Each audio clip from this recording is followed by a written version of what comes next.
Welcome to Gripping Tales. Are you ready for today's video? It starts now. My name is Sarah. I'm 34 years old, and 6 months ago, I bought my dream house. I need to tell you what happened because I still live here. I know that sounds insane after everything, but I can't leave.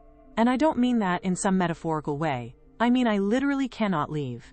But I'm getting ahead of myself. Let me start from the beginning. Back when I thought I was the luckiest person alive. I'd been house hunting for almost 2 years. My budget wasn't huge, around $180,000, which in this market gets you basically nothing, or at least nothing decent. I'd seen dozens of places, fixer-uppers with foundation issues, tiny condos with paper-thin walls, houses in neighborhoods where you could hear loud noises on weekends. I was about ready to give up and just keep renting, when my realtor, Linda, called me one Thursday afternoon in March. "Sarah, I found something," she said, and there was this weird excitement in her voice. "It just came on the market this morning. 3-bedroom Victorian. Original hardwood. Wrap-around porch. And it's listed at $165,000.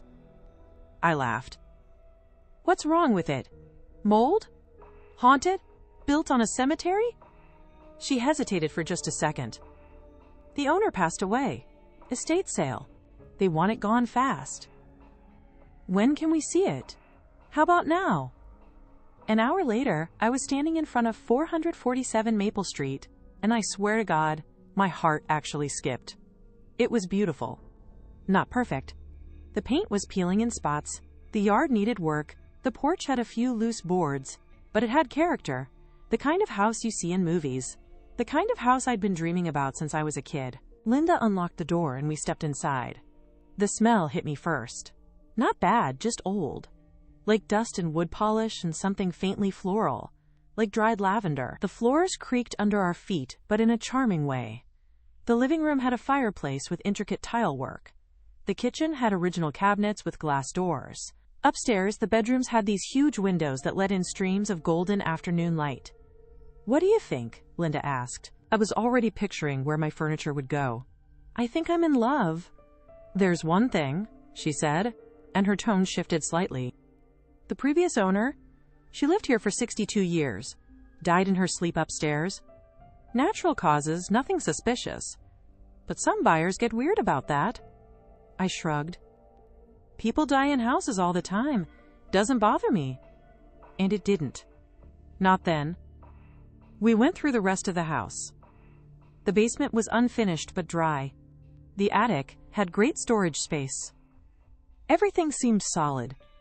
A little outdated, sure, but nothing I couldn't handle. I put in an offer that night. Full asking price. The estate accepted within 24 hours. 3 weeks later, I had the keys. Moving in was exhausting but exciting. My friends helped me haul furniture up the porch steps. We painted the living room a soft gray.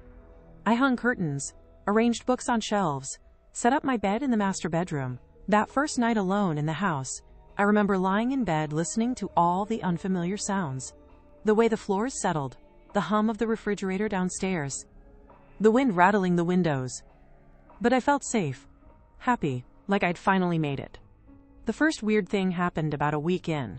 I woke up one morning and went downstairs to make coffee. When I walked into the kitchen, I stopped. The cabinets were open. All of them. Every single one. I stood there staring, trying to remember if I'd left them that way. But I knew I hadn't. I'm obsessive about closing cabinets. Always have been. I told myself maybe I'd been sleepwalking. I'd never done it before, but stress can do weird things to people, and moving is stressful. I closed them all and didn't think much more about it. 2 days later, it happened again. Same thing. Every cabinet open. This time I knew for sure I hadn't done it. I checked the locks on the doors and windows. Everything was secure. No signs of a break-in. Nothing missing. I started to feel uneasy, but I rationalized it. Old house. Probably loose hinges. Maybe the doors just swing open on their own. Except they didn't swing open during the day, only at night, while I was asleep. The cabinets were just the beginning. A few days later, I came home from work to find all the pictures I'd hung on the living room wall turned upside down. Not fallen. Turned. Like someone had carefully lifted each one and flipped it. I stood in the doorway with my heart pounding, debating whether to call the police. But again, nothing was missing. Nothing damaged. just moved. I flipped them back. And that night, I barely slept. I kept my bedroom door locked and my phone on the nightstand. Nothing happened, but the next night, I woke up at 3:47 a.m. I remember the time because I checked my phone to the sound of footsteps downstairs. Slow, deliberate footsteps, walking from the kitchen to the living room, then stopping. I sat up in bed, barely breathing, listening. The footsteps started again. Across the living room, into the hallway, toward the stairs. I grabbed my phone and turned on the flashlight, aiming it at my bedroom door. The footsteps continued, up the stairs, one step at a time, creaking on each one. Then they stopped right outside my door. I sat there frozen, staring at the door, waiting for the knob to turn. But it didn't. After what felt like an eternity, the footsteps started again, moving away, down the hall, into one of the other bedrooms. I called the police. They came within 20 minutes, searched the entire house, found nothing. No broken windows, no forced entry, no one hiding in closets or the basement. Old houses make a lot of noise, one of the officers said kindly. Pipes settling, temperature changes. It can sound like footsteps. I wanted to believe him, but I knew what I'd heard. The next day, I went to the county clerk's office. I needed to know who had lived in the house before me, who had died there. Her name was Eleanor Graves. She'd bought the house in 1961 when she was 23 years old. Lived there alone her entire life. Never married, no children. She died in January at the age of 85. I found her obituary online. It was short. No surviving family. No service. Just a notice that she'd passed and her estate was being handled by a law firm. I dug deeper. Found old property records, tax documents, newspaper archives. The house had been built in 1904. Eleanor was the third owner. Before her, a family named the Westbrooks had lived there from 1932 to 1961. Before them, the original owners, the Holloway family. Nothing jumped out as unusual. No murders, no scandals. Just a normal old house with normal old owners. Except for one thing. In the newspaper archives, I found a small article from 1958, a local interest piece about the neighborhood. It mentioned Mrs. Westbrook, the woman who lived in my house before Eleanor, complaining about strange occurrences. Doors opening on their own, objects moving, footsteps at night. She'd called it unsettling, but harmless. The article treated it like a quirky ghost story. Charming local color. But I didn't find it charming. After that, I started keeping a journal, writing down everything that happened. The cabinets opened every 3 nights, like clockwork. The pictures were turned upside down once a week, always on Thursdays. The footsteps happened randomly, but always at night, always between 3 o'clock and 4 a.m. And then new things started. I'd come home to find furniture rearranged. Not drastically, just slightly. The couch moved a few inches, the coffee table rotated, the dining room chairs pulled out from the table. Once, I found all my books taken off the shelves and stacked in a perfect pyramid in the center of the living room floor. It was meticulous, deliberate. Like someone was living there with me, rearranging things while I was gone, walking around while I slept. I set up cameras. 4 of them. 1 in the living room, 1 in the kitchen, 1 in the upstairs hallway, 1 at the front door. That night, I stayed at a friend's house. I couldn't be there anymore. I needed a break. The next morning, I checked the footage on my phone. At 2:13 a.m., every camera went dark. All at once. Just black screens. They stayed dark for exactly 1 hour. At 3:13 a.m., they came back on. And in that hour, every single piece of furniture in my living room had been moved to face the fireplace. Every chair, the couch, the side tables, even the lamps were repositioned, all of them arranged in neat rows, like an audience, watching. I contacted a priest. I'm not religious, but I didn't know what else to do. Father Marcus came to the house on a Saturday afternoon. He was older, maybe 70, with kind eyes and a calm demeanor. He walked through each room, sprinkling holy water, saying prayers in Latin. He spent extra time in the master bedroom and the living room. When he finished, he sat with me at the kitchen table. "There's a presence here," he said, "but it's not malevolent. At least, not yet. Not yet? I repeated. Whatever is here, it's attached to the house. Not to you. It doesn't want to hurt you. It just wants attention. What does that mean? He sighed. Some spirits become so attached to a place that they can't leave. They replay the same routines, the same patterns. They're stuck. And when someone new comes in, it disrupts them. They act out, trying to assert their presence. So what do I do? You can try to coexist. Acknowledge it. Respect it. Sometimes that's enough. He left me a blessed candle and told me to light it every night before bed. I did.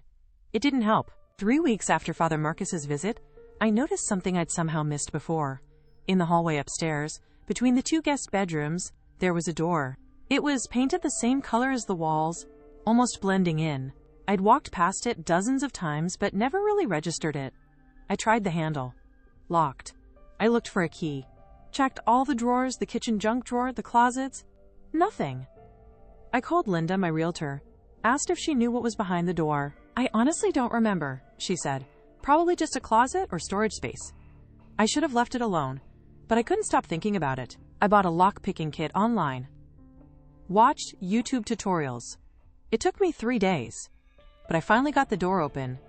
It wasn't a closet, it was a small room, maybe 8 by 10 feet. No windows, just 4 walls, a bare light bulb hanging from the ceiling, and a rocking chair in the center. The chair was facing the door, facing me. On the wall behind it, someone had written in black marker, "Asterisk, the house always wins." Asterisk. I backed out of the room and slammed the door shut. That night, the footsteps were louder, more aggressive. They didn't stop outside my door this time. They came inside. I woke to the sound of the rocking chair. That slow, rhythmic creak. Back and forth. Back and forth. It was in my room. In the corner. Rocking. I couldn't see anyone in it, but I could see it moving. Shadows shifted with each rock. The floor creaked in time with it. I turned on the light. The chair stopped. But it was there. The rocking chair from the locked room. Sitting in the corner of my bedroom. I grabbed my keys and ran. Got in my car and drove to a hotel. I stayed there for 3 days. When I finally went back, the chair was gone. Back in the locked room. The door was closed again. But on my bathroom mirror, written in what looked like condensation, were 3 words. Asterisk, you can't leave. Asterisk, I tried to sell the house. Put it on the market immediately. But every time someone came for a showing, something went wrong. Doors would slam shut. Lights would flicker. Once, a potential buyer's child started screaming that someone was watching her from the attic window. No one made an offer. I tried to move out anyway, packed my things, loaded them into my car. But I couldn't do it. Every time I got to the edge of the property, I felt this overwhelming pull, like a physical force dragging me back. I'd start hyperventilating. My chest would tighten. My vision would blur. The moment I stepped back onto the porch, the feeling would stop. I tried again the next day. Same thing. And the next day. I can't leave? It's been 6 months now. I still live here. I go to work. I come home. I sleep in the master bedroom with the door locked. The cabinets still open every 3 nights. The pictures still turn upside down every Thursday. The footsteps still walk the halls at 3:47 a.m., but I've learned the rules. Don't go in the locked room. Don't try to leave. Acknowledge the presence. Say goodnight to the empty house before bed, and never, ever look directly at the rocking chair when it appears. Because if you do, you'll see her, Eleanor Graves, sitting there, watching, smiling. I found more articles last week. Dug deeper into the house's history. Mrs. Westbrook, the woman before Eleanor, died in the house too. So did the original owner, Mrs. Halloway. All 3 women lived here alone. All 3 died here. Natural causes. And all 3 stayed. Because the house doesn't just have a spirit, it collects them. It keeps them. And now it has me too. I'm still alive, technically. But I'm not free. I can't leave, can't sell, can't escape. The house always wins. That's what Eleanor wrote on the wall. That's what Mrs. Westbrook realized. That's what Mrs. Halloway learned before her. And now I know it too. So if you ever see 447 Maple Street go up for sale again, and it will, eventually, after I die here just like they did, do yourself a favor. Don't buy it. Don't even look at it. Because the house doesn't care how much you love it. It doesn't care about your dreams. It just wants another tenant, another soul to add to its collection. And once you sign those papers, once you step through that door with your boxes and your hopes and your future, you're not leaving. Ever. The house always wins. And I'm living proof. Last night, I heard a fourth set of footsteps join the others. Lighter, quicker, unfamiliar. I think someone new just bought the house next door. I should warn them. But something tells me it won't matter. The houses on this street, they talk to each other. And they're always hungry. Thanks for watching. Every ending hides the beginning of another tale, and ours is already on its way. Stay tuned. You'll find the next chapter right here, and soon.